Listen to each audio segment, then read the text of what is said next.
Rossiyadan O'zbekistonga pul yuborish endi yanada qulay va tushunarli. Anjirpay moliyaviy ishlaringiz uchun yagona ilova. Rossiyadagi bank kartalaridan Humo, Uzkart va Visa kartalariga pul o'tkazmalari, shuningdek naqd pul yuborish xizmati ham mavjud. Kommunal xizmatlar, internet, TV, jarimalar, soliq va kredit to'lovlari 24/7 qo'llab-quvvatlash xizmati.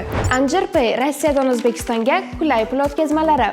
Ilovani barcha platformalardan yuklab oling. Assalomu alaykum aziz do'stlar, kanalimizga xush kelibsiz. Kanalimizda mehmon bo'lsangiz, kanalimizga obuna bo'lishni unutmang.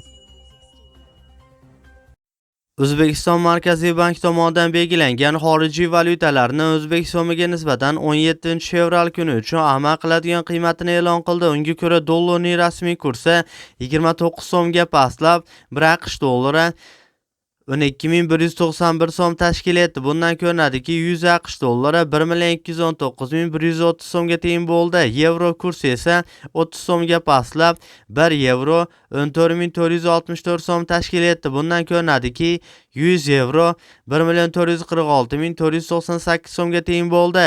Rossiya rubli kursi esa 0.13 so'mga ko'tarilib, 1 Rossiya rubli 158 so'm tashkil etdi. Bundan ko'rinadiki, 1000 Rossiya rubli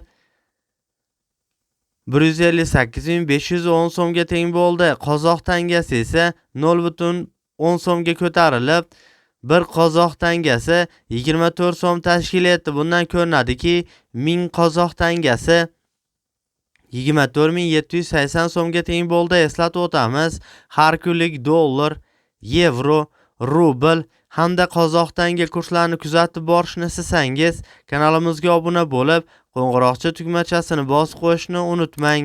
E'tiboringiz uchun kattakon rahmat.